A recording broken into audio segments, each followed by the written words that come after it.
Mis enigmas favoritos presenta información basada en parte en teorías y opiniones, algunas de las cuales son discutibles. El propósito del programa no es dar por válida ninguna parte de la controversia, sino emplear los informes y pruebas dramáticas para ofrecer una respuesta posible, aunque no sea la única, a estos enigmas y misterios.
Señoras, señores, amigos, muy buenas noches y sean bienvenidos a una nueva edición, a una nueva aventura de mis enigmas favoritos.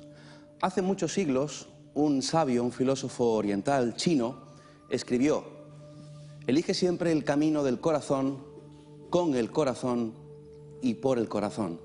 Se trata del mismo Lao Tse. ¿Cuántas veces hemos pensado y sentido esto, no? Hemos elegido el camino del corazón y ¿dónde nos ha conducido ese camino? Hacia el sufrimiento, pensarán muchos de ustedes. Pero ¿y si aplicamos la suficiente inteligencia emocional como para sentir que ese camino del corazón es siempre el correcto, o va a ser siempre el correcto? Por el contrario, muchas veces elegimos el camino de la razón, y ese es el camino también que nos lleva a veces al sufrimiento. Hoy, en una parte del programa, vamos a hablar del camino del corazón, si es el camino correcto. Y vamos también a hablar de salud y de emociones, porque si yo les digo que ciertas emociones o ciertos sentimientos pueden influir en la salud de las personas, que por ejemplo algunas universidades, algunos científicos están investigando la posibilidad de que ciertas emociones puedan originar ciertos tipos de cáncer.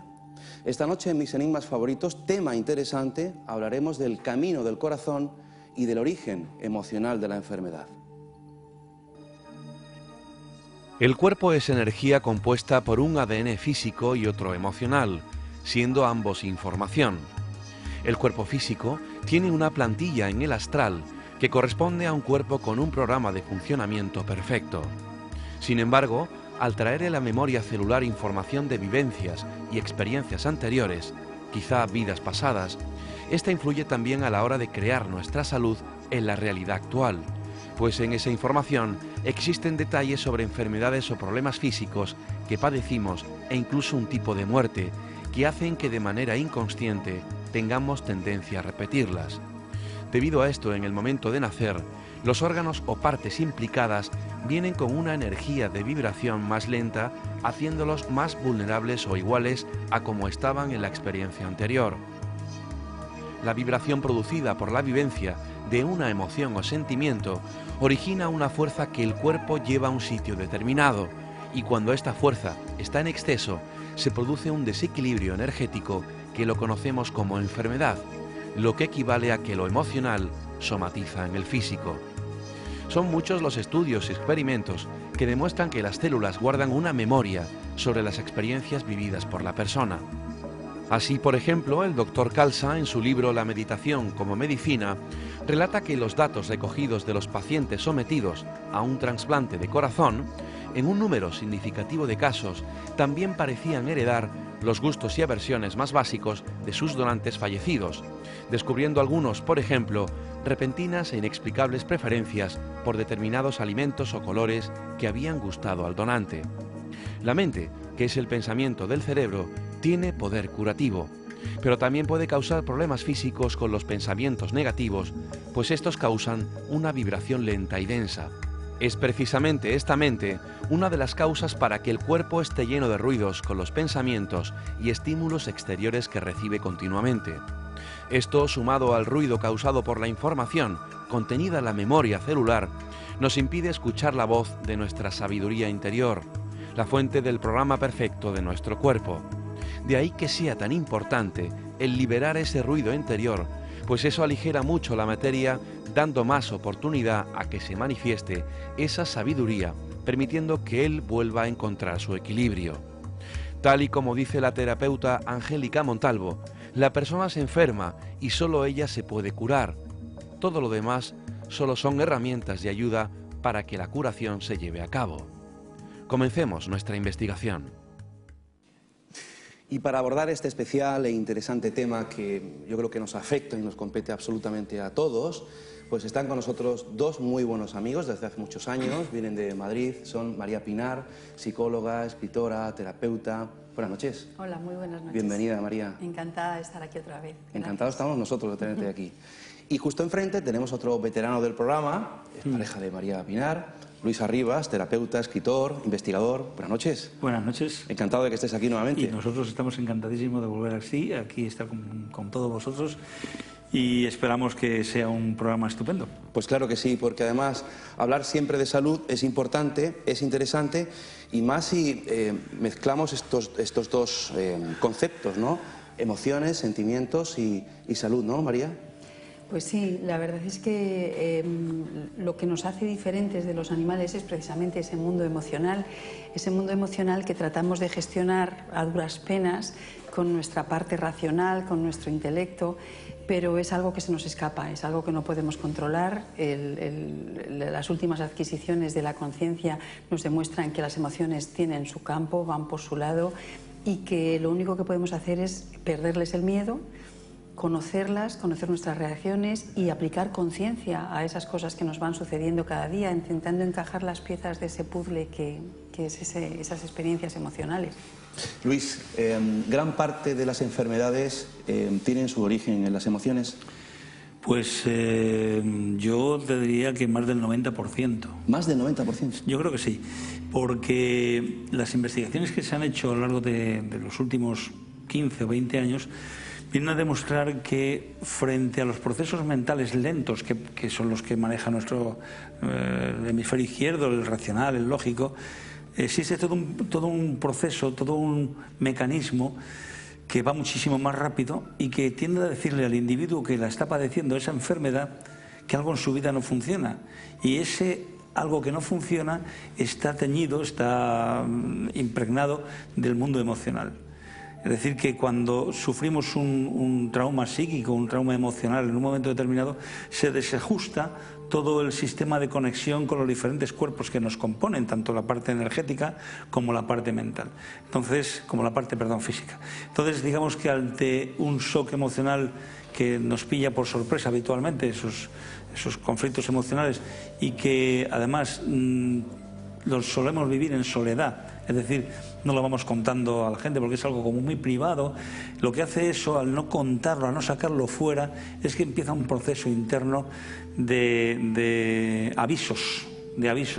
Una parte de nuestra mente, que es la que regula nuestra biología, que es el inconsciente, tiende a decirle a la persona que está padeciendo esa enfermedad que se centre en lo que es la causa que la ha provocado, que solucione ese conflicto emocional, y a partir de que solucione el conflicto emocional probablemente su cuerpo físico va a empezar a recuperar su equilibrio y su homeostasis.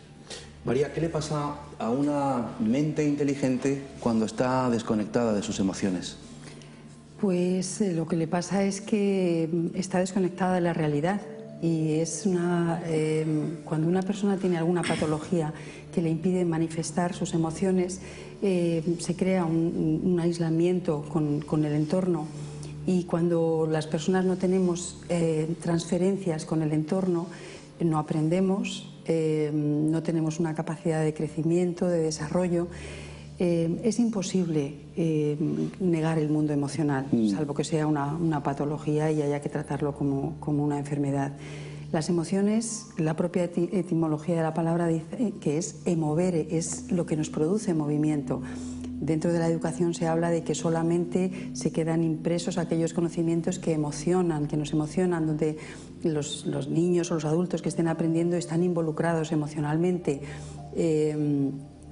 el mundo emocional en realidad es el más común de los mundos. Cuando se hacen experimentos de telepatía, es mucho más fácil conectar o sintonizar con las emociones comunes de las personas que con los conceptos o con las palabras que se quieren transmitir, ¿no? O sea, el mundo emocional es de una potencia tremenda, tremenda. Y yo creo que es un circuito intermedio de la conciencia, no es el circuito superior, pero sí que es algo que está condicionando continuamente nuestra vida. Tenemos almacenadas una cantidad de información tremenda, no solamente de nuestra historia personal desde que nacimos, sino de nuestra historia como especie. Y todas esas memorias que están ahí guardadas por si alguna vez la necesitamos, saltan y salen. Cuando vivimos una situación con un peligro similar a algo de lo que tenemos archivado, inmediatamente nuestro organismo reacciona, sin darnos cuenta de que ni es el mismo momento, ni es la misma situación, ni son los mismos protagonistas, ni nosotros siquiera somos esa misma persona que de lo que vivimos en aquel entonces, ¿no? Sin embargo, la respuesta emocional sale automáticamente sin pasar por nuestra mente racional. Luis, desde luego los tiempos han cambiado, vivimos a una velocidad de vértigo.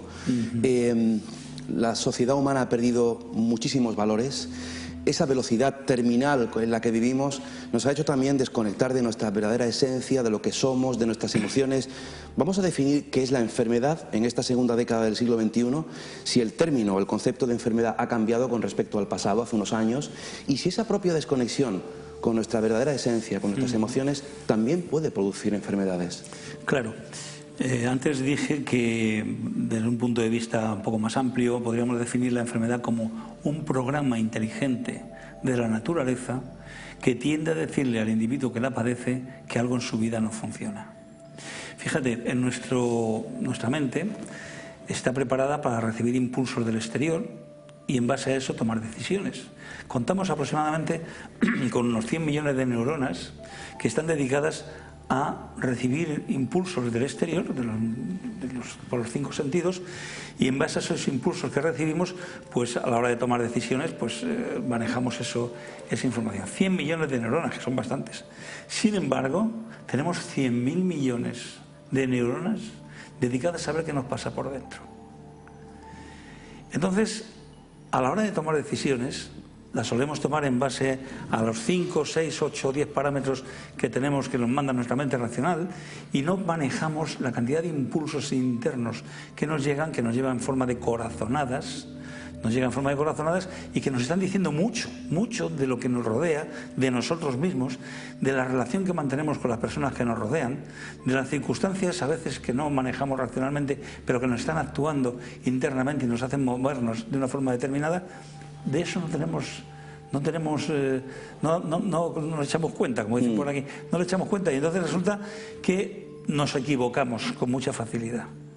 Porque si solo manejamos 5 o 6 parámetros para tomar decisiones, evidentemente nos podemos equivocar mucho. Si hiciésemos caso a lo que nos dice el interior, evidentemente esto necesita un ejercicio, desarrollarlo, porque te llega en forma de corazonadas, pero si hiciésemos el ejercicio, si nos trabajásemos internamente, la cantidad de información que nos llegaría acerca de eso que tenemos que tomar una decisión sería impresionante y no nos equivocaríamos casi nada. La enfermedad, efectivamente, dado el ritmo de vida que llevamos actualmente, no nos permite pararnos, reflexionar, ponernos la manita en el corazón y decirnos eso de qué haría mi corazón en estas circunstancias. Porque si hiciésemos eso de vez en cuando, pararíamos la máquina y diríamos, voy a tomarme esto con un poco más de serenidad y con un aspecto un poco más holístico, más integrador, más de relación con el mundo que te rodea, ¿no? Y la enfermedad, en ese sentido, si somos capaces de vivir de acuerdo a lo que nos dice el corazón, por ejemplo, pues seguramente al equivocarnos menos seríamos más felices y no nos enfermaríamos tanto. María, hablamos del origen emocional de la enfermedad. ¿Es posible que traumas en nuestra infancia, adolescencia, y no voy a ir más allá, se me pueda entender como vidas pasadas, ¿no? Aunque hay investigadores que también afirman esto. ¿Es posible que esos traumas en el pasado puedan originar enfermedades y también determinados tipos de cáncer? Porque la comunidad científica está muy dividida en esto, ¿no? No se pone muy de acuerdo. Hay mucha polémica. Hay mucha polémica, pero fíjate, la ciencia siempre, el ser humano siempre va descubriendo cosas nuevas y siempre vamos eliminando fronteras y eliminando barreras. Hasta Freud se pensaba que un niño hasta los 2 años no era capaz de registrar nada en su cerebro. El cerebro era una tabla rasa, no había nada.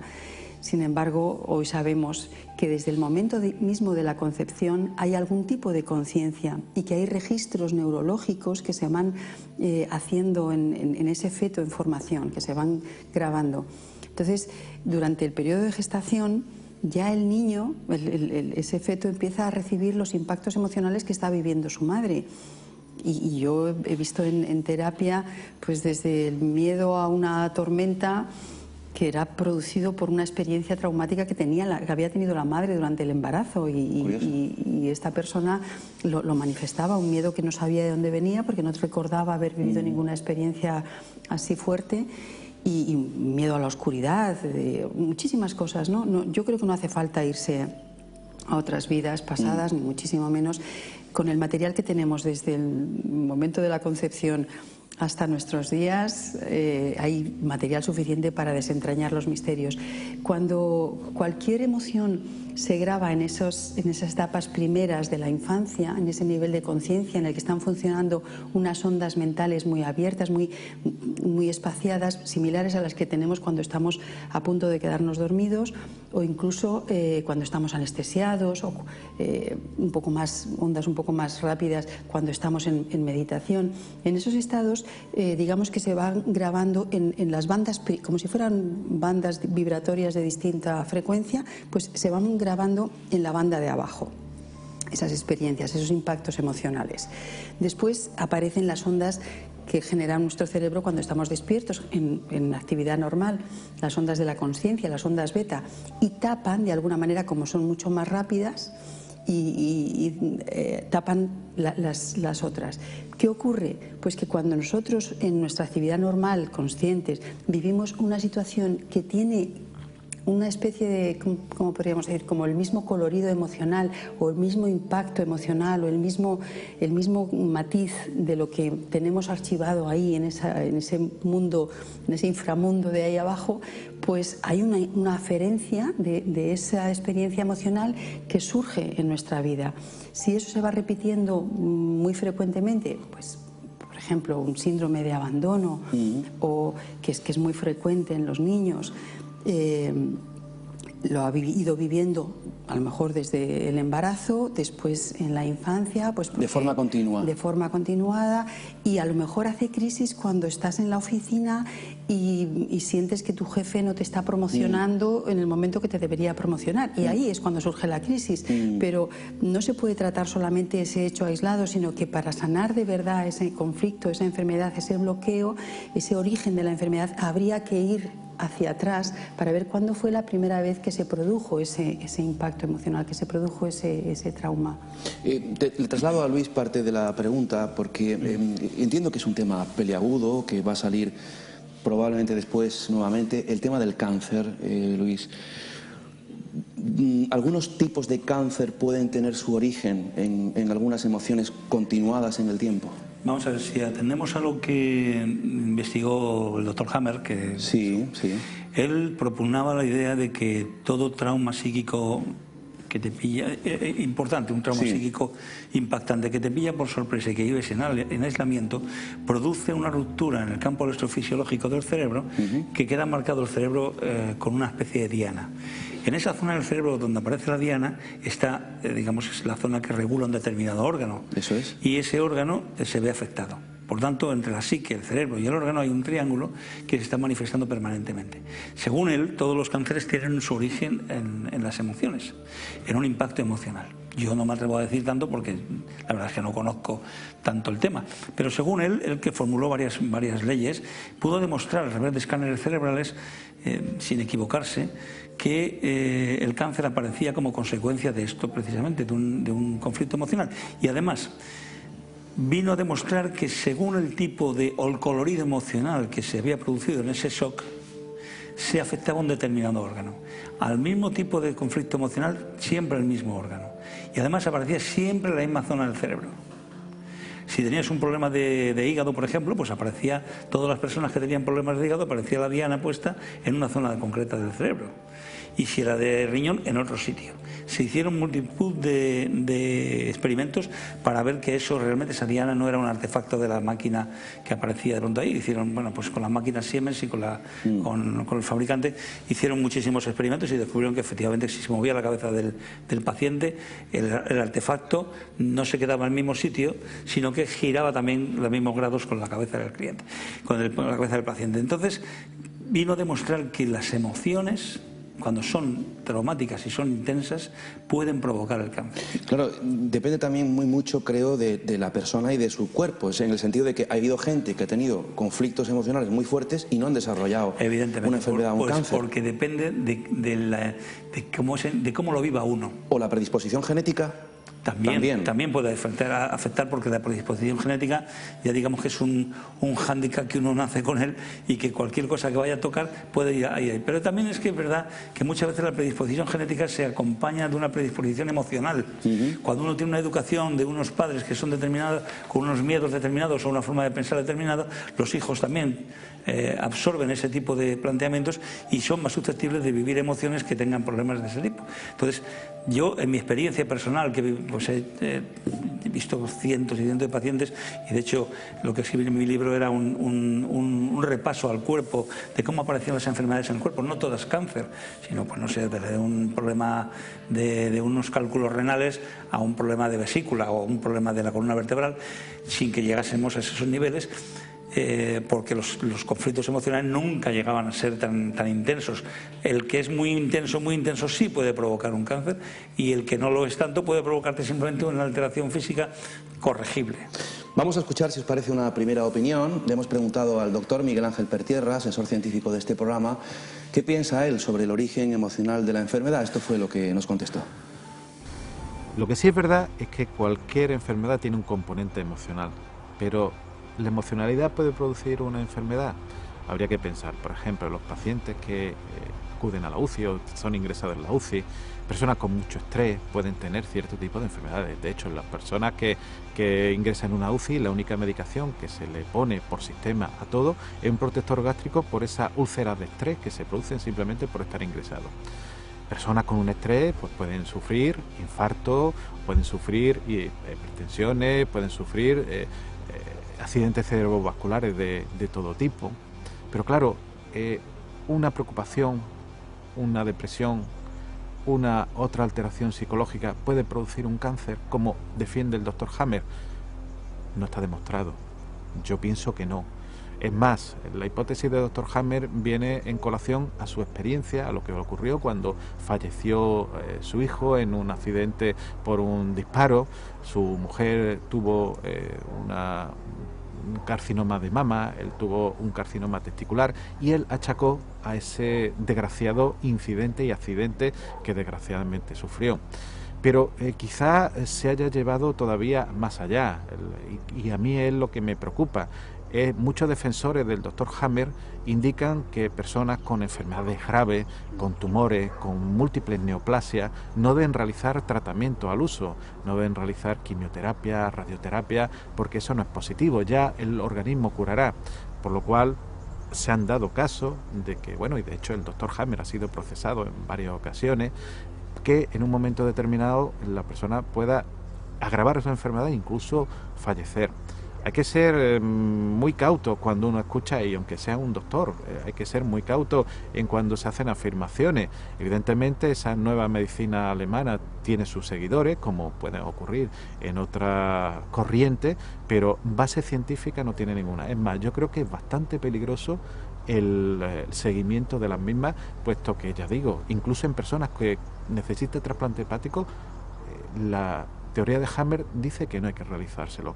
Entonces, claro, la persona debe vivir o debe sugestionarse e intentar vivir con un problema que sabe que le va a llamar a una muerte directa. Yo creo que deberían de pensárselo aquellos seguidores del doctor Hammer. Hemos escuchado al doctor Miguel Ángel Pertierra y Luis Arribas quiere decir algo. Sí, yo no estoy totalmente de acuerdo con lo que dice el doctor Pertierra, pero por una razón. En cuanto al tratamiento que Hammer aplica o aplicaba a sus enfermos, yo no estoy de acuerdo tampoco mucho en el hecho de que sea el propio cuerpo el que se recupere por sí mismo. Lo que yo defiendo de la teoría de Hammer es el diagnóstico. Cuando él dice que no está científicamente comprobado, le tengo que decir que no es cierto. Se ha demostrado, lo estuvo demostrando durante años en el hospital alemán donde trabajaba, de Tübingen. Ahí estuvo trabajando y estuvo delante de un tribunal con más de 2000 escáneres cerebrales. Estuvo demostrando con ese escáner cerebral qué enfermedad padecía, cuándo se le produjo y qué tipo de emoción lo había provocado. Y no se equivocó en ninguna de ellas. El problema era que los médicos y los tratamientos quimioterápicos y radioterápicos que aplicaban a los pacientes, si de verdad el tratamiento que se le aplicaba al paciente era menos agresivo y tenía más que ver con una recomposición de su vida emocional, la verdad es que eso choca mucho con los tratamientos tan agresivos que se hacen ahora mismo. Quiero decir, de acuerdo con que los tratamientos que hacía Hammer esperando que sea el propio cuerpo el que se recupere, a mí me parece que eso es muy agresivo y se queda mucha gente por el camino, pero en cuanto al diagnóstico, propiamente dicho, yo me quito el sombrero con este hombre. Tenemos que hacer nuestro primer alto en el camino. No sé si, María, querías comentar algo con lo que ha dicho el doctor Pertierra. Yo creo que un ser humano no es solamente un conjunto de células, no es biología exclusivamente. Un ser humano es una estructura muy compleja, donde hay que tratar su psique, donde hay que tratar sus emociones y, por supuesto, también su cuerpo físico. Entonces, cualquier enfermedad, sea un cáncer o sea cualquier otro tipo de enfermedad, requiere un tratamiento global, requiere una visión amplia y de conjunto. La persona seguramente tendrá que cambiar sus hábitos alimenticios, tendrá que cambiar sus hábitos de salud, de hacer ejercicio, tendrá que cambiar su manera de gestionar las emociones, tendrá que trabajarse con alguna terapia psicológica para poder ver dónde están esos bloqueos que le impiden desarrollar su propia capacidad curativa, porque es verdad que es uno mismo el que se sana al final. Entonces, yo creo que ante cualquier enfermedad lo que hay que hacer es hacer un planteamiento global y tratar a la persona en todos esos planos, en el plano físico, en el plano energético, en el plano emocional y en el plano psicológico. Hacemos nuestra primera pausa, enseguida volvemos con este interesante tema con María Pinar y Luis Arribas. Hasta ahora mismo, amigos.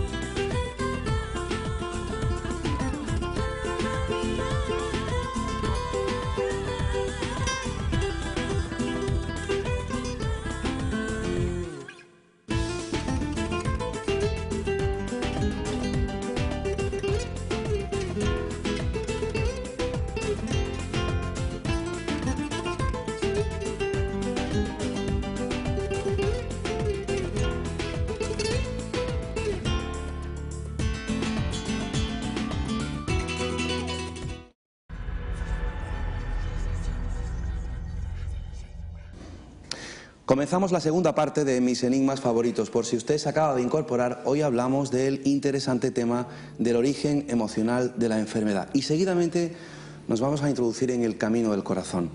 Hablando de todos estos temas, están con nosotros dos muy buenos amigos de este programa, vienen de Madrid. Se trata de María Pinar, psicóloga, escritora, terapeuta, y justo enfrente Luis Arribas, también investigador, terapeuta y escritor. Hablando sobre el origen emocional de la enfermedad, ellos tienen varios libros escritos. Aquí justo en la mesa tengo este, Tras las huellas de la enfermedad. Lo ha escrito Luis Arribas, Mercado, que es tu segundo apellido. Sí. Luego en la tercera parte vamos a decir a los amigos telespectadores cómo pueden conseguir este libro, donde precisamente se abordan pues todas las temáticas que estamos abordando aquí en el programa, ¿no, Luis? Sí, se habla del mundo de las energías, cómo estamos compuestos energéticamente, qué interacción existe entre nuestro cuerpo físico y esas energías, y qué interacción existe entre nuestro cuerpo físico, esas energías, y nuestra psique, esas emociones. y ponemos muchos ejemplos acerca de cuando te aparece una enfermedad en un sitio determinado de tu cuerpo, qué te está diciendo tu mundo emocional con respecto a eso. Luis, nosotros hicimos hace ya algunos años un programa sobre el diagnóstico médico intuitivo. Sí.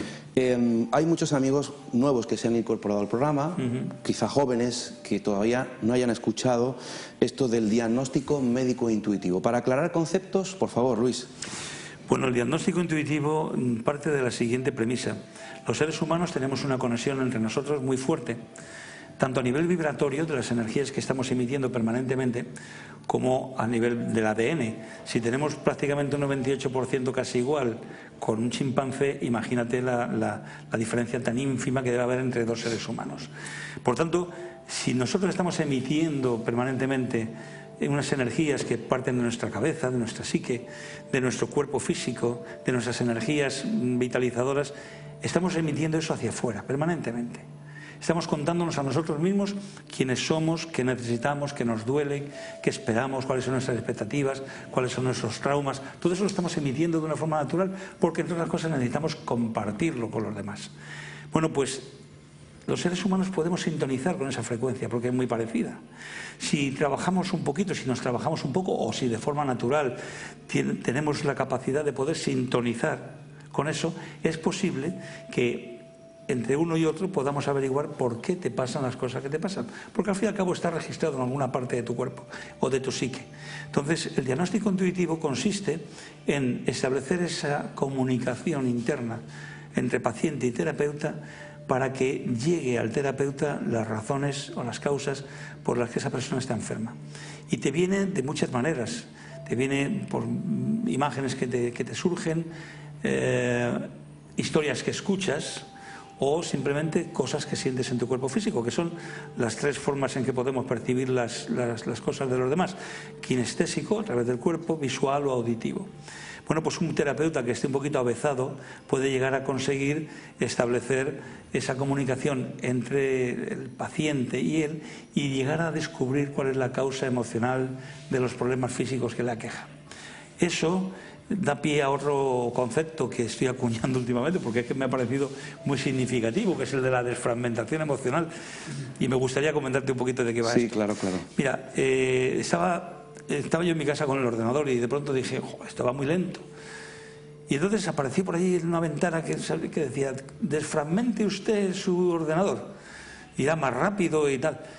Y entonces dije, hombre, esto está bien, porque si desfragmento el ordenador, desfragmentar el ordenador significa que todos los archivos que están metidos en el disco duro, muchos de ellos están fragmentados y van rellenando los huecos que quedan libres. Y a la hora de llamar a un archivo determinado, tiene que coger de 50 sitios para montar otra vez y sacártelo fuera.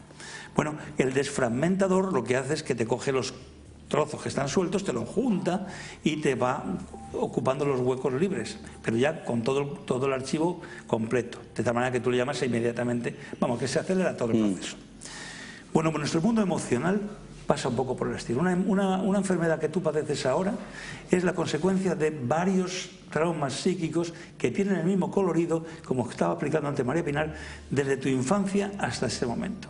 De tal manera que el conjunto emocional está fragmentado en diferentes momentos de tu vida en que has vivido esa emoción y que te ha afectado. De tal manera que, bueno, el terapeuta, a través del diagnóstico intuitivo, puede determinar en qué fechas de tu vida se han producido esos impactos emocionales, unirlos todos y presentárselo al paciente y decirle, mira, tú has vivido esto en esta fecha, en esta fecha, en esta fecha, en esta fecha. Y ahí, a partir de ahí, se puede trabajar a nivel psicológico, con una buena terapia psicológica, que ya te has ahorrado un montón de meses de terapia porque te lo van a dar ya hecho. Te dicen además cuál es la causa, quién fue el que organizó el follón, que si fue con tu padre, fue con tu abuelo, fue con quien sea. Te pongo un ejemplo. Teníamos, que María también lo trató en su día, un muchacho que era enfermero. Este hombre padecía de afonías. De pronto se quedaba afónico y no podía, y se tenía una semana sin poder hablar, con una afonía tremenda. Bueno, pues vino a verme porque le preocupaba mucho, porque se quedaba de baja con frecuencia, y yo estuve haciéndole el tratamiento del diagnóstico intuitivo, y de pronto yo le cogí de las manos y yo de pronto vi una imagen de un pasillo de una casa y un señor con barba cogiendo a un bebé que estaba llorando mucho y le estaba diciendo: cállate, cállate, cállate, cállate, gritándole al niño, hasta que el niño, asustado de ver esa cara con el tío de la barba allí, se callaba. Cuando yo se lo dije, dice: ese era mi padre. Mi padre tenía barbas, mi padre era así. Dice: además me han contado que cuando yo era pequeño lloraba mucho y mi padre le sacaba de quicio y me llevaba por los pasillos zarandeándome y gritándome. Bueno, pues este muchacho, a partir de ese momento, bebé, cada vez que alguien, un adulto, generalmente hombre, le gritaba, el profesor del colegio, el entrenador del fútbol, el sargento en la mili o su jefe en estos días que estaba fastidiado en el hospital, este hombre se callaba. Le gritaban y se callaba.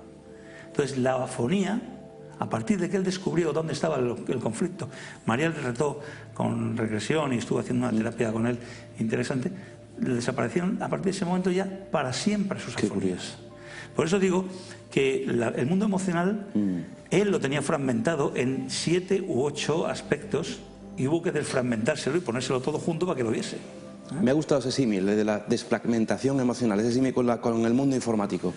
Hay una aventura en forma de revista que llevan a cabo María Pinar y Luis Arribas desde hace años. Yo tengo en mis manos el número 37 de Conciencia Global, correspondiente a enero y febrero de este año, no, del pasado año, 2012. Sí, caray, ¿cuánto tiempo lleváis ya, María, con la revista? Pues 6 años, ¿no? 6 años con esta. ¿Qué tal está siendo la aventura? Pues mira, es una revista especial porque pueden escribir los suscriptores y no tiene publicidad. Entonces no hay censura en cuanto a los temas. Sí que es verdad que hay una línea positivista y humanista que pedimos a todos los que colaboran, pero es sobre todo una herramienta de comunicación. Eso nos permite estar en contacto con un montón de gente en toda España y la verdad es que es muy gratificante. Para nosotros es como esa herramienta que nos permite entrar en cada casa y saber que tenemos amigos. Mucha gente espera la revista, hay mucha gente suscrita en los pueblos pequeños donde no hay posibilidad de asistir a conferencias o a talleres, o no hay un ambiente de tanta oferta como puede haber en las grandes ciudades, y para ellos cuando llega la revista pues es una ventana abierta al mundo y es muy importante. María Luis está en este fin de semana, sábado y domingo, en las 10º jornadas de Ciencia, Conciencia, muy cerquita de aquí, en Benalmádena. Vais a ofrecer una conferencia, ¿no, María? Sí, nosotros vamos a presentar el Camino del Corazón, que es la última experiencia en la que estamos embarcados, pero hay un montón de amigos, de colaboradores, gente muy importante, puedo mencionar algunos. Sí, claro. Va a venir Fidel Delgado, que es psicólogo clínico y es un titiripeuta, como él se llama a sí mismo, es una persona extraordinaria. Va a estar Emilio Fiel, va a estar Sergi Torres, que también es una persona importante, Elena López Casares, Lola Salamanca, Artur José López. O sea, se van a tratar muchos aspectos del ser humano, de la conciencia, y sobre todo son unas jornadas que son muy prácticas porque no se limitan a dar una conferencia, sino que todos los ponentes proponen herramientas y prácticas que se hacen allí mismo y la gente sale contenta porque se van con unas herramientas y con unos útiles para poder desarrollar luego en su casa. Saludamos a nuestros amigos de Facebook, que hace ya rato, les tengo un poco olvidados esta noche, están escribiendo en nuestro muro. Por ejemplo, Marítima Casa dice: qué interesante lo que dice de los fetos, el ejemplo de la tormenta. Parece mentira cómo las madres podemos afectar a nuestros hijos sin darnos cuenta. Más comentarios, por ejemplo, Mari Carmen González dice: es muy peligroso somatizar los malos estados de ánimo. Las consecuencias pueden ser bastante negativas. María, al igual que podemos generar con las emociones negativas una enfermedad, también podemos con las emociones positivas no solo no generarlas, sino también curarlas. Así es, claro. Ese es lo más importante de todo lo que hemos hablado esta noche. Porque siempre, y la psicología ha estado durante muchos años ocupándose de tratar la enfermedad, pero hay una parte que es más pequeñita, que se llama la psicología positiva, y lo que trata es precisamente de estudiar el efecto benefactor de las emociones positivas en las personas. a nivel emocional y a nivel físico, y los resultados son sorprendentes. Se ha demostrado que cuando uno está generando emociones positivas, su capacidad creativa aumenta su intuición, aumenta su potencia intelectual, consigue una homeostasis general del organismo, todo su organismo se regula. Es como si esas emociones positivas fueran la pauta que están dando órdenes a todo el resto de los sistemas del organismo para que funcionen de una manera armónica. El generar emociones positivas es absolutamente saludable, es beneficioso. En 3 minutos se puede cambiar absolutamente un estado de ánimo simplemente haciéndole a la persona recordar una emoción positiva, algo importante que ha vivido en su pasado. Tengo aquí un artículo de la revista Conciencia Global: la risa mejora la salud. ¿Es verdad, Luis? Sí, porque cuando nos reímos, de pronto se disparan mecanismos no racionales que te meten en una dinámica casi infantil. Cuando éramos pequeñitos y nos reíamos y nos hacía gracia lo que hacía nuestro padre, nuestra madre, y como esos bebés que se ven en algunos reportajes, que se ríen porque hacen alguna bobada, pues cuando nosotros nos reímos, y nos reímos porque algo resuena en nuestro interior, esos chistes que te cuentan que te hacen tanta gracia porque resuenan con algo que tú tienes, lo que está ocurriendo en nuestra cabeza es que estamos desinhibiéndonos. El grave problema que tenemos los seres humanos en estos momentos es que estamos inhibidos. No nos permitimos el lujo de poder decir lo que pensamos. Andamos siempre con las verdades a medias. Estamos tratando de caerle bien a todo el mundo, aunque nos estemos retorciendo por dentro. Pues no. Lo que estaba comentando María acerca de las actitudes positivas consiste precisamente en desinhibirnos. Es decir, ahora voy a ser como un niño. Y a nadie le sienta mal eso. Curiosamente. Nadie te dice, hombre, estás siendo como un niño. No, a nadie. A nadie le sienta mal. El hecho de que de pronto te manifiestes con una actitud casi infantil, que no pega con la edad que tienes, pero sin embargo tú te sientes maravillosamente bien por dentro, eso lo que hace, entre otras cosas, es generar serotonina, oxitocina y un montón de hormonas interiores que hacen que todos los órganos que tenemos en el cuerpo estén bañados de un tipo de energía y de líquido que es el que tenían los bebés cuando estaban dentro de su madre. Vamos, un líquido amniótico cargado de endorfinas. Pues esas endorfinas son las que se disparan con la risa. ¿Puedo Sí, decir? claro. Hay dos emociones que han sido como las estrellas del siglo XXI. Y son dos emociones muy curiosas. La primera de ellas es la elevación, que no parece una emoción, nadie diría que la elevación. Pues la elevación es ese estado que se produce en la persona cuando siente, ante lo que está viviendo, que necesita sacar lo mejor de sí mismo. Y como estamos viviendo muchas situaciones muy críticas y muy problemáticas, no solamente por los fenómenos naturales, sino por los fenómenos económicos y de todo tipo, ese tipo de cosas despiertan en la persona una necesidad de ayuda, de entrega, de elevación, de elevarse sobre sus propias circunstancias y aportar una ayuda. Por ejemplo, esas emociones se registran cuando hay una catástrofe, cuando ocurrió el atentado del 11 de marzo en Madrid. Los taxistas llevaban gratuitamente a las familiares de las víctimas a los hospitales. Los enfermos de los hospitales dejaban sus camas para que les ocuparan esas personas. Entonces, ese sentimiento cuando tú ves, es una cadena además, cuando tú ves a alguien hacer algo generosamente, desinteresadamente, altruista, tú sientes la necesidad de hacer lo mismo y es una cadena. Esa es una emoción importantísima para trabajarnos en estos tiempos. Hay que generar ese sentimiento de elevación y de ayuda. Y la otra, muy cortito, la otra es la fluidez.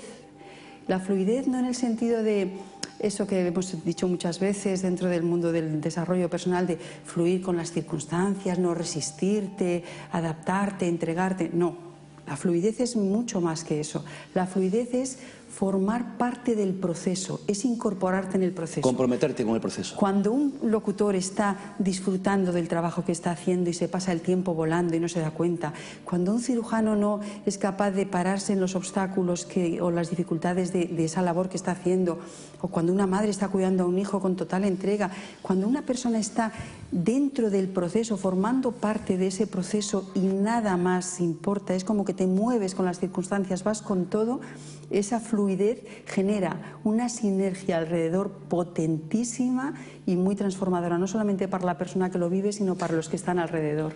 Elevación y fluidez. Ahí estamos. Interesante.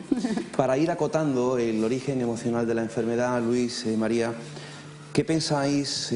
Porque seguro que muchos amigos se lo están preguntando. Bueno, entonces, ¿qué pasa con los tratamientos actuales? Pues en principio los tratamientos actuales en la medicina convencional están dirigidos al tratamiento de la célula, del órgano, de lo físico. Una célula o un órgano que se estropea por cualquier circunstancia, imaginémonos un hígado que de pronto coge una cirrosis, y entonces todo el tratamiento va a ver cómo podemos solucionar la cirrosis de ese hígado con la medicina, una medicina adecuada, una tal, sin tener en cuenta que además casi todas las medicinas tienen efectos secundarios que luego hay que volver a tratar. Pero bueno, se trata del órgano, se trata de la célula, porque, como decía María, no se tiene la visión completa. Cuando un hígado se estropea, no se estropea un hígado, se estropea un ser humano completo. Entonces el tratamiento no es al hígado, el tratamiento es al ser humano. Por eso la medicina tradicional china tenía una visión mucho más holística de eso y se trataba al ser humano, no tanto al órgano. La homeopatía es un tratamiento ya un poco distinto al convencional, que trata de ayudar a la recuperación del cuerpo físico, pero basado en algo que tiene que ver mucho con la energía ya, porque uno de los conflictos que tiene la medicina convencional para no aceptar la homeopatía en muchos casos es porque cuando se analiza un microscopio cuál es el componente activo que tiene esa bolita, pues resulta que no hay componente activo. No está en la bolita el componente activo, está la energía que rodea la bolita. Porque después de mucha dilución y potenciación, lo que ha pasado es que al agua que está dinamizando ese componente activo, absorbe todo el elemento del componente activo y llega un momento en que desaparece prácticamente, y a medida que desaparece tiene más potencia, porque ya no está en el mundo físico, por decirlo así, sino que está en el mundo emocional. En el mundo energético, en el mundo vibracional. Entonces ese mundo vibracional es el que impregna el medicamento homeopático, y por eso hay que darlo en pequeñas dosis y mantenido. Pero vamos, los tratamientos convencionales en estos momentos yo diría que son muy agresivos y que espero que en el futuro se encuentren otro tipo de medicamentos. Y cuando estaba antes el doctor Pertierra hablando de la dificultad de aceptar las cosas de Hammer, yo diría, vale, ¿y cómo es que aceptan? ¿Y cómo se aceptan los placebos? Porque es curioso que a un porcentaje de gente, cogen a 50 personas, a 25 le dan un elemento que tiene componentes activos y a otro le dan una pastillita de leche de burra, y resulta que de los que le dan la leche de burra se curan tantos o más que los que le han dado el componente activo. O sea que nuestro cuerpo, cuando se convence de que se puede sanar, puede dar una pastillita de leche de burra y se sana. Hay ahí mucho que estudiar sobre eso. ¿Quieres dar tu opinión, María? Sí, yo opino lo mismo. Yo creo que hemos llegado por la trayectoria científica que hemos desarrollado en Occidente a una especialización máxima. Y cuando uno se especializa tanto y se fija tanto en lo pequeño, se focaliza en lo pequeño, siempre se pierde el contexto. Y en todos los órdenes. A un niño no puedes ver el comportamiento desordenado que tiene en un aula, sino que tienes que ampliar el foco para ver qué está pasando en su entorno familiar. A un hígado que se enferma forma parte de un contexto, esa persona tiene unas circunstancias, todo eso tiene que verse, sea desde el enfoque de la medicina que sea. Vamos a concluir esta parte ofreciendo dos opiniones más sobre el origen emocional de la enfermedad, y ya en la tercera y última vamos a hablar del camino del corazón y vamos a dar paso a alguna llamada si lo hubiera, correos electrónicos y más opiniones en Facebook. Vamos a escuchar ahora al amigo, investigador y escritor Jesús Callejo, a ver qué opina él sobre el origen emocional de la enfermedad. Yo creo que lo que sí está claro, y eso lo sabe cualquier médico, es que muchas veces cuando se somatiza una enfermedad, antes ha tenido un largo proceso emocional. No en todos los casos se da, pero yo creo que cada vez está más claro y demostrado además que a veces hay todo un proceso en donde las emociones, donde los sentimientos juegan un papel primordial. Y si esas cosas no eres capaz de resolverlas, eso al final te puede generar una enfermedad transitoria o a veces no, a veces una enfermedad que puede acabar con tu vida, porque ahí entraríamos dentro de ese terreno de lo psicosomático, es decir, hay veces que la enfermedad se genera en el pensamiento, otras veces se está generando en tus sentimientos, en la forma de enfocar la realidad y la forma de interactuar con el mundo y con las personas, y otras veces, evidentemente, hay enfermedades que tienen que ver pues, con un accidente de coche, es decir, con algo mecánico, algo material, donde esto quedaría fuera. Pero en muchísimos casos estoy hablando de depresiones, de estrés, en fin, de esas enfermedades que a mucha gente le puede amargar la vida si realmente se miraran un poco hacia sí mismo, hicieran una introspección, empezaran a darse cuenta qué nivel de equilibrio sentimental tienen, no solo con ellos mismos, sino con todo su entorno, tanto el entorno familiar como de sus amistades. A lo mejor muchas de esas enfermedades se podrían evitar. Decía Buda que somos lo que pensamos y somos lo que comemos, incluso se podría decir que somos lo que respiramos. Si tuviéramos en cuenta esos 4 factores, es decir, lo que pensamos, lo que comemos, lo que respiramos, pero también lo que sentimos, habría muchísimas menos enfermedades. Ahí quedaba la opinión de Jesús Callejo y ahora escuchamos también la opinión de nuestro colaborador investigador Paco Quevedo.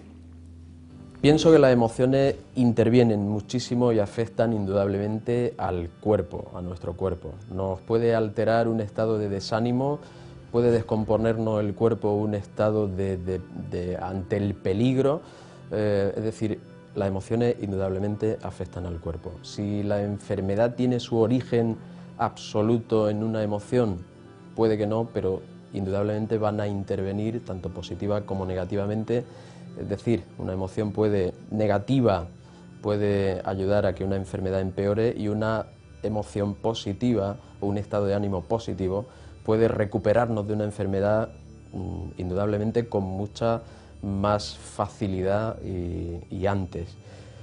Tenemos el ejemplo de Patch Adams, famoso doctor, porque fundó un hospital basado en las terapias de la risa o el bienestar o el cumplir tus deseos mientras te recuperas, lo cual se demostró muy efectivo, recuperando gente con enfermedades bastante graves.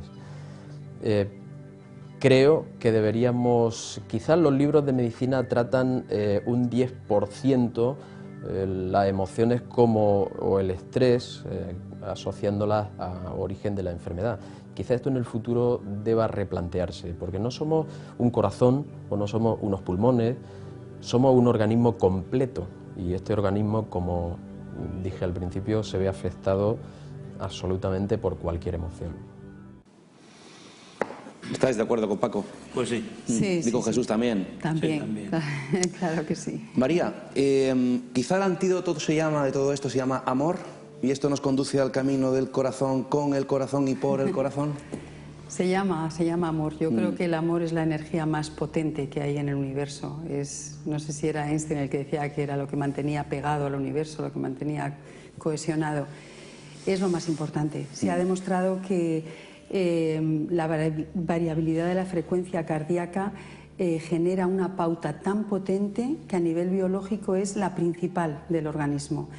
Es muy curioso porque se hicieron unas observaciones con un relojero en Suiza que se dio cuenta de que el reloj más potente, el que marcaba las campanadas más fuertes, marcaba una impronta tan poderosa que al poco tiempo todos los relojes se iban sincronizando, iban ajustándose y terminaban sonando todos a la misma vez. Fíjate qué cosa más curiosa. Ajá. Pues eso mismo se ha descubierto con el corazón. Se ha descubierto que el corazón genera una frecuencia tan potente que todos los demás órganos, incluido el sistema nervioso e incluido el cerebro, están bajo los efectos de ese corazón. Entonces, tener un corazón potente, tener un corazón limpio, tener un corazón sin miedos, tener un corazón que sea capaz de expresar emociones y sentimientos libremente, es sinónimo de salud absoluta. Hacemos nuestra segunda pausa y en la tercera parte del programa vamos a iniciar ese camino del corazón propuesto por María Pinar y Luisa Rivas. Hasta ahora mismo, amigos.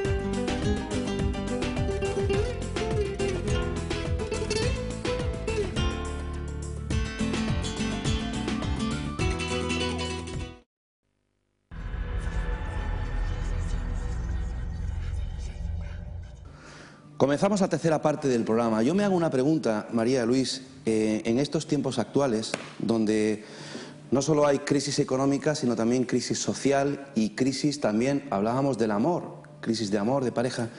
¿Por qué cuesta tanto ser, no solamente en el mundo del amor, sino también en las relaciones profesionales, ¿no? Pasamos muchas horas en una empresa, ¿no? ¿Por qué cuesta tanto ser cariñoso con las personas, caray?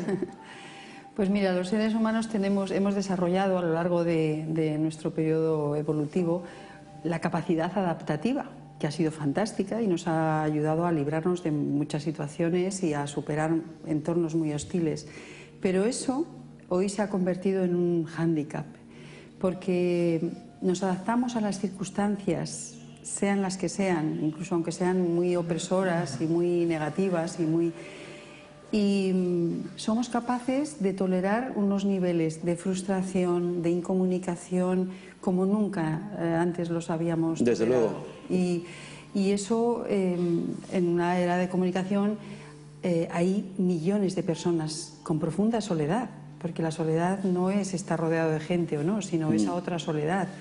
Hay muchísimas personas que van a los ambulatorios, hombres y mujeres, a tomar su medicación, a pedir su medicación, porque no son capaces de vivir cada día sin un apoyo, sin una ayuda. A veces son las drogas o es el alcohol lo que te ayuda a superar esas cosas. Entonces, yo creo que es verdad que lo que más se ve es una crisis económica y financiera, y porque es lo que está todos los días en los periódicos, pero lo que hay de verdad es una profunda crisis de valores, una crisis de filosofía de vida, una crisis que nos hace sentir que lo que estamos viviendo no lo queremos, pero no somos capaces todavía de renunciar a esas pequeñas comodidades y plantearnos que todo cambio tiene un riesgo, y en los cambios siempre pierdes algo y ganas algo.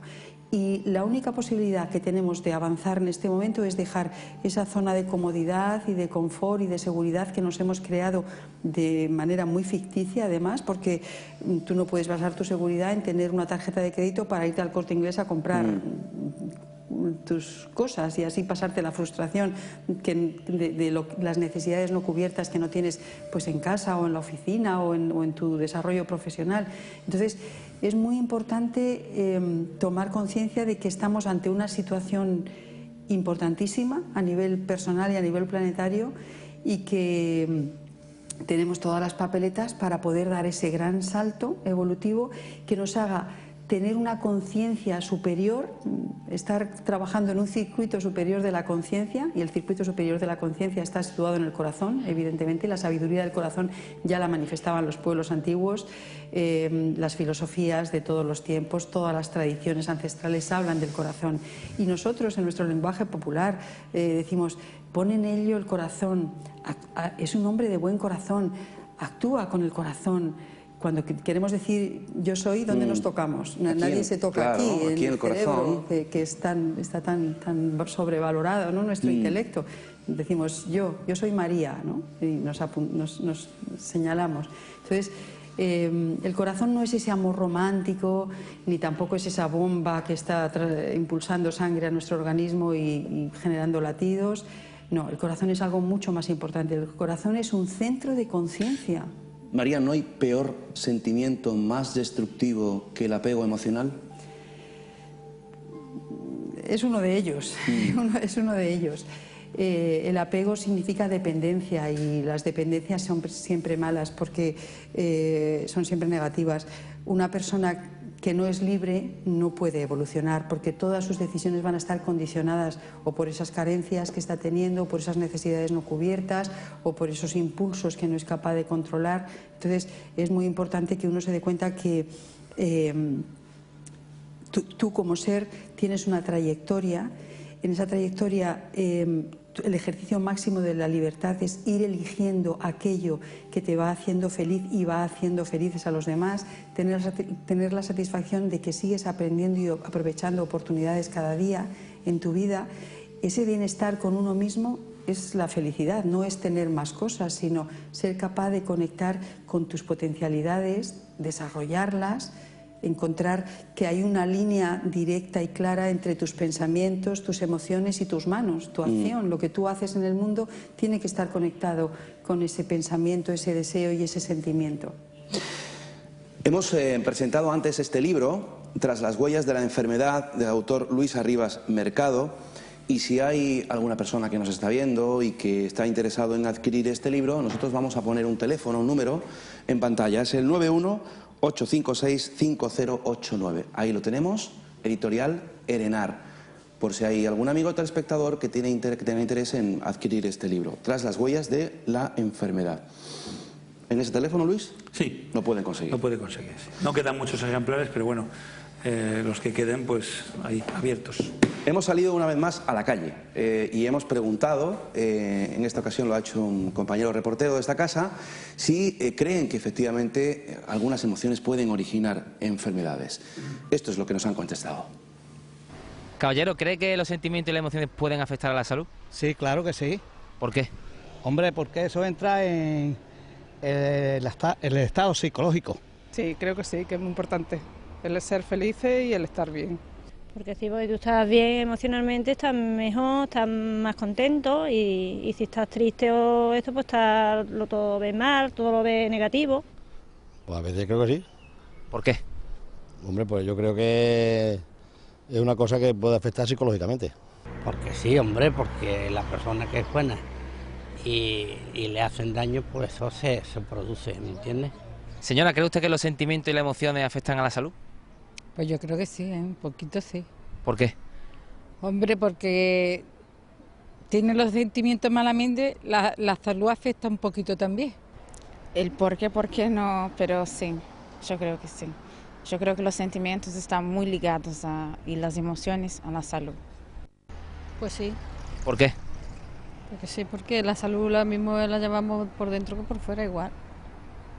La salud es espiritual y es del alma y del cuerpo, o sea, que puede afectar. Se cumple ese axioma que dice mens sana in corpore sano, ¿no? Todo el mundo. Efectivamente. Muchísimas gracias a todas esas personas que siempre están ahí contestando a nuestras preguntas. Vamos con el camino del corazón. Nos llega un email desde un lugar muy especial que os encanta a los dos, desde La Palma. Nos escriben desde La Palma. Roberto Castro dice: hola Luis Mariano, me gustaría que trajeras algún neuropsicólogo que pueda hablar científicamente de la relación entre las técnicas de meditación y relajación y la mejora de la depresión profunda, porque puede hacer maravillas. Y adiós a las pastillas y a la ideación suicida.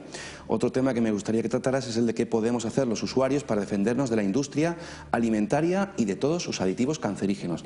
Bueno, esto da para otros programas, ¿eh? Pues sí. La alimentación, Eso da para mucho porque, sobre todo en estos tiempos en que todo está sometido al análisis y nos encontramos con que estamos comiendo cualquier cosa, en un momento determinado te crees que estás comiendo una hamburguesa, a que le gustan las hamburguesas de vaca, y te están metiendo ahí, pues eso, caballo o burro, que también podría ser. Maribel nos escribe: he leído bastante sobre el origen emocional de la enfermedad y el tema me interesa. También he visto publicidad de los talleres del Camino del Corazón que hacen María y Luis. Y se hace una serie de preguntas, muchas. Yo rescato una. Dice: ¿creen que para el despertar de la conciencia, para abrir nuestro corazón, hay que tener un cierto poder adquisitivo? En absoluto, nada, no tiene nada que ver. No sé si se refiere a tener que hacer talleres para despertar el corazón. No, yo creo que el corazón es algo que tenemos todos, evidentemente. Simplemente nos hemos desconectado de sus capacidades. Hay una inteligencia del corazón, hay un cerebro del corazón. Se ha demostrado ahora que un 60% o un 40 o un 60% de las células del corazón no son tejido muscular como se pensaba, sino que son células nerviosas que se comportan como las células nerviosas de nuestro cerebro, transmitiendo esa información. Se ha descubierto que el corazón es capaz de generar, como cualquier órgano de nuestro sistema glandular, hormonas, las hormonas de la felicidad, oxitocina, es capaz de generar una hormona que se llama, si no recuerdo mal, ANF, que es la que lucha contra el cortisol, o sea, elimina el estrés.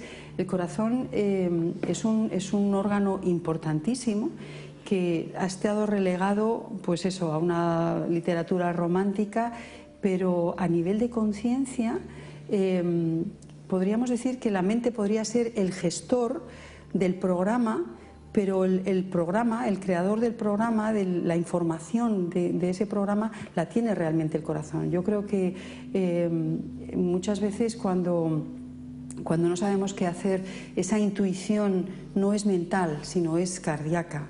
Esos sentimientos que se producen en determinados momentos, que nos hacen ayudar a una persona, que nos hacen volcarnos en algo, no es una decisión racional, porque ese cerebro racional, no olvidemos que es muy lento, va muy metódicamente buscando en sus archivos y en sus registros. Eso proviene del corazón. El corazón genera una potencia de onda que es capaz de registrarse a 4 y 5 metros de distancia. Entonces, cuando una persona está vibrando desde su corazón, hay toda una serie de técnicas en las que te enseñan a respirar desde el corazón, a mantener tu corazón activo, y se han observado los beneficios que eso genera, no solamente en la persona, que produce un bienestar físico inmediato, sino que contagia a todos los que están alrededor, ¿no? Entonces, se están haciendo incluso experimentos de conciencia global, se llama así también el experimento, en el cual están buscando el número de personas que haría falta vibrando desde el corazón para afectar la frecuencia vibratoria del planeta. Nuestro planeta vibra a una determinada frecuencia, es todo el tema ese de la resonancia Schumann, y que está muy alterado, que todo el mundo está hablando de que se está acelerando muchísimo, se está desajustando de los ritmos naturales, y eso tiene mucho que ver con el ritmo de vida y con la forma de vida que tenemos los seres humanos sobre el planeta. Es verdad, María. Luis, cuando hablamos del camino del corazón, aparte de que es una experiencia y unas actividades que hacéis maravillosas, ¿de qué estamos hablando exactamente? Pues mira, yo le estuve dando muchas vueltas al tema, porque a la hora de explicar en qué consistían los talleres o el tema del camino del corazón, había una cierta dificultad, porque como es una cuestión vivencial, te costaba trabajo decir exactamente qué es lo que se hacía. Entonces, tendríamos que decir simplemente lo que se vive. Claro. Lo que se vive es una experiencia en la que dejas casi fuera lo que es los procesos mentales lentos, y entonces empiezas a convivir con las demás personas en una frecuencia diferente. Estamos hablando de pensar, sentir y actuar, como decía María, desde el corazón. Y te das cuenta cómo las personas estamos deseando funcionar de esa manera. El tema del camino del corazón no es más que encontrar que para llegar a eso que llamamos iluminación personal, que está metido en como si dijéramos dentro de una cebolla, y está todo lleno de capas, esas capas son aspectos de nuestra personalidad que hemos ido adquiriendo, que los hemos ido colocando para defendernos teóricamente del entorno en el que vives, y entonces el camino del corazón va deshojando la cebollita, y en un momento determinado, pues a medida que vas avanzando, va saliendo un poquito más de luz de ahí. La idea es que llegará un momento en que seas capaz de realmente de vivir y actuar desde el corazón. Lleva tiempo, y sobre todo lo que hay que tener mucha voluntad para poder seguir avanzando por ahí. María, ¿desidentificarnos de lo que creemos que somos? Pues sí, de hecho la mente, o sea, lo que cada uno de nosotros somos está condensado en nuestro nombre. Dice la física cuántica que los seres humanos somos unidades de información, Y esta unidad de información, este paquete, se llama María, y en el nombre María está lo que María ha estudiado, lo que María es, lo que María sabe, lo que María conoce, lo que María cree. Entonces, como eso ya lleva un formato y está anquilosado y está consolidado, lo primero que tenemos que hacer es dejar eso aparte y atrevernos a jugar. En el Camino del Corazón planteamos un juego y es buscarte un personaje, crear un avatar, un personaje con el que vas a jugar en el Camino del Corazón. Y ese avatar tiene un nombre.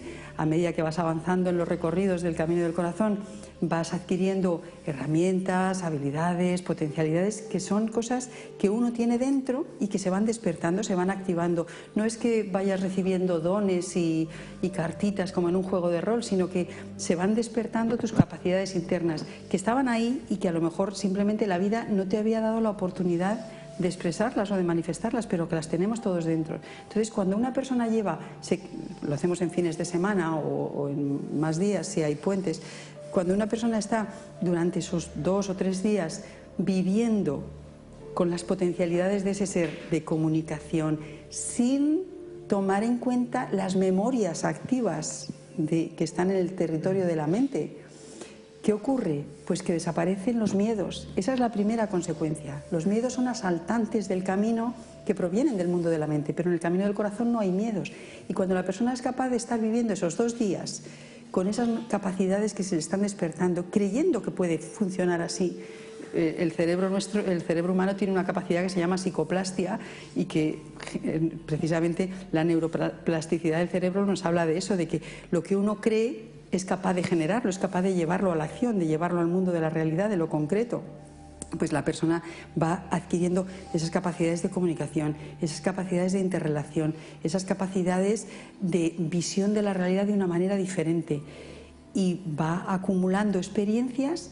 Y el cerebro, como es una experiencia vivencial, como decía Luis, el cerebro no tiene que recurrir a la memoria de tengo que acordarme, no es una técnica que he aprendido en un curso, no tiene nada que ver con los talleres de desarrollo personal, sino que es algo que tú experimentas, supone un aprendizaje significativo porque lo estás viviendo a nivel físico, a nivel emocional, a nivel mental, con lo cual el ser integral está participando de esa experiencia.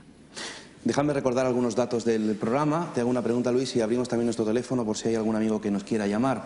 Nuestro email, que ya nos han escrito varios, por si quiere ponerse en contacto con el programa para mandarnos lo que usted desee, es misenigmasfavoritos@gmail.com. misenigmasfavoritos@gmail.com. Y nuestra página web, en ella pues anunciadas están nuestras actividades paralelas, como ese tercer simposio Enigmas y Misterios en Málaga el próximo 9 de marzo. www.misenigmasfavoritos.com. Esa es la página web del programa y nuestro teléfono, por si desea hacer alguna llamada ahora, 952 58 10 10. Ahí lo tienen en pantalla. Luis, elegir el camino del corazón. Muchos amigos se preguntarán, bueno, ¿ves que siempre que elijo el camino del corazón es que me lleva al sufrimiento? Porque, vamos a ver, lo que sufre siempre es el ego. El ego y la mente. Y la mente, claro.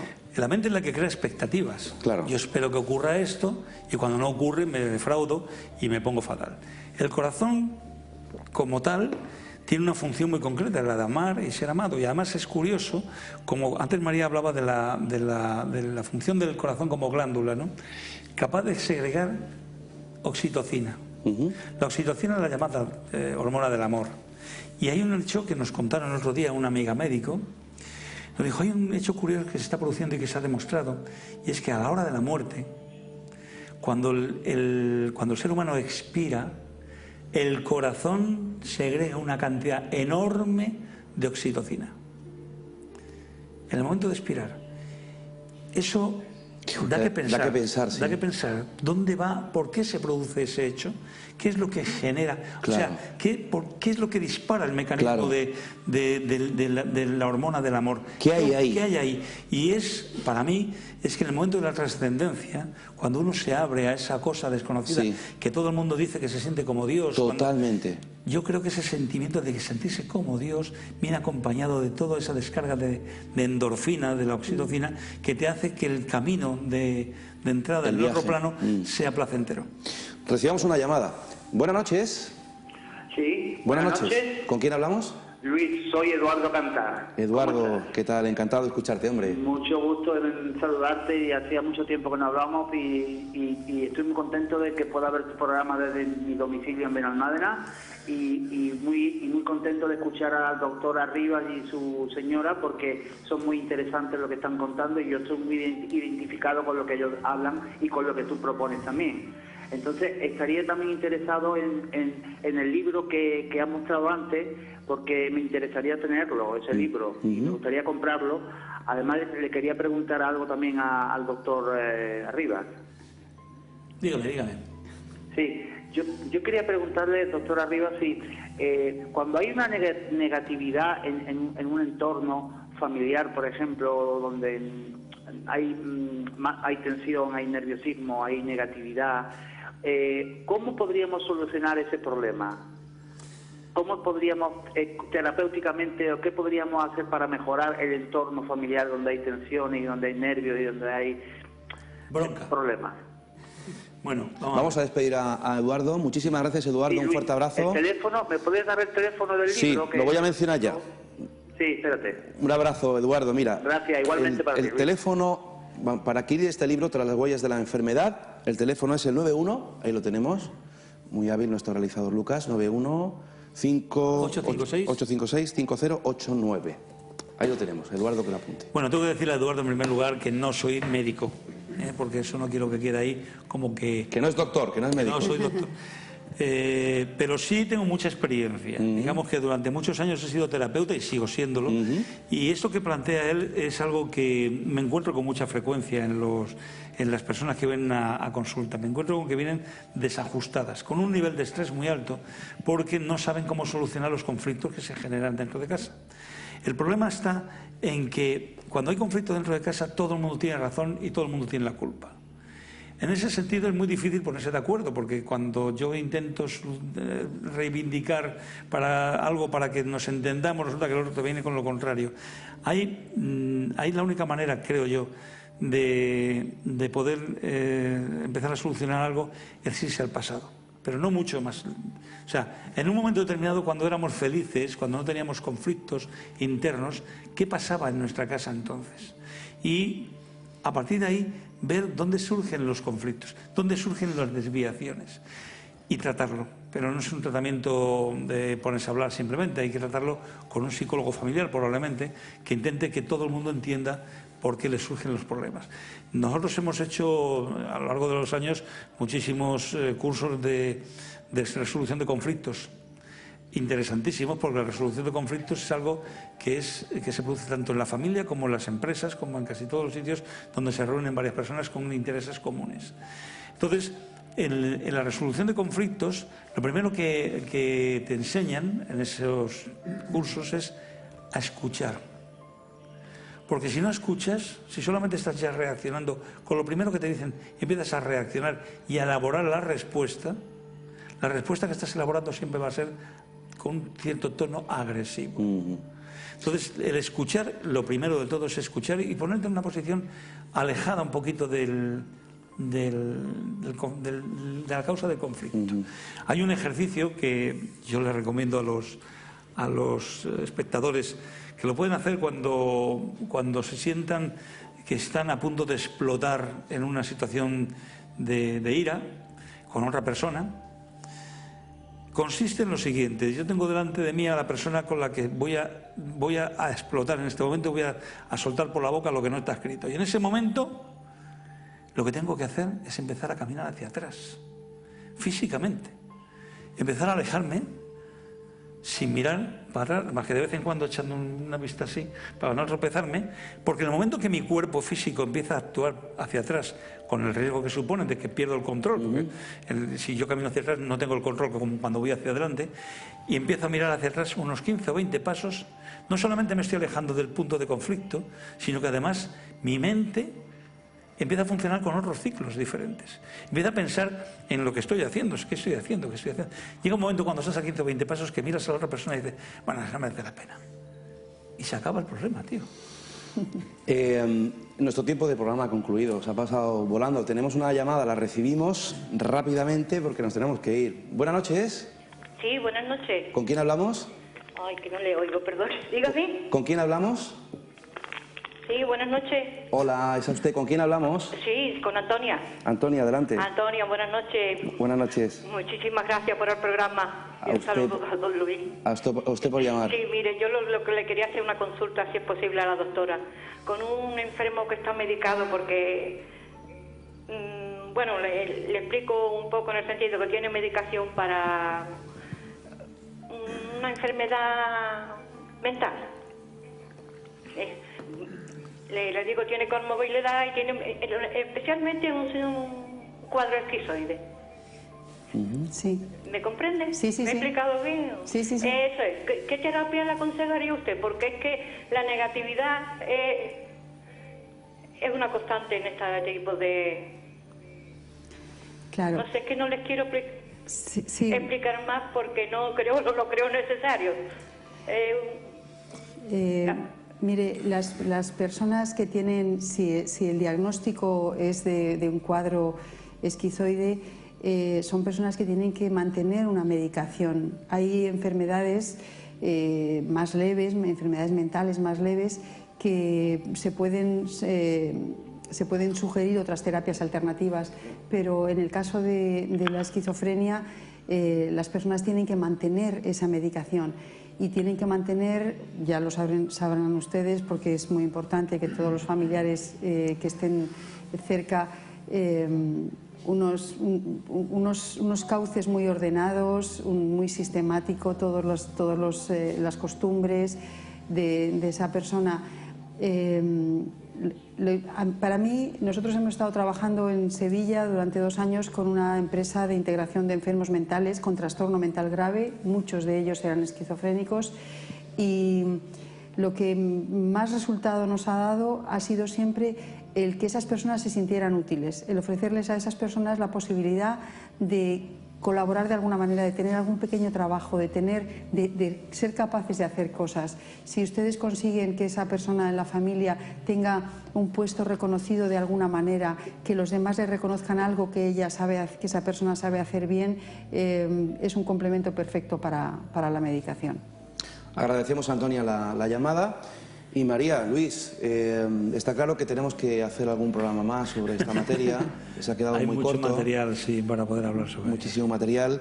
Que ha sido un placer teneros en Mijas, en este programa. Igualmente. Que os vaya muy bien este fin de semana, en estas jornadas. Que estamos en contacto. Mucha suerte. Quería comentar simplemente en 30 segundos que efectivamente estaremos en Benalmádena, en el hotel... Holiday Inn. Holiday World Polinesia. El Polinesia, que son unas jornadas estupendas y que nos gustaría mucho ver a muchos de los espectadores del programa por allí. Pues muy bien, pues mucha suerte a los dos. Muchísimas gracias.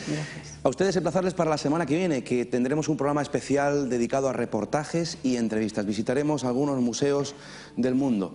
Que ha sido un placer estar con todos vosotros, que un fuerte abrazo de todo el equipo que hace posible mis enigmas favoritos. Que sean felices y que elijan siempre el camino del corazón, con el corazón y por el corazón. No se arrepentirán, amigos. Buenas noches.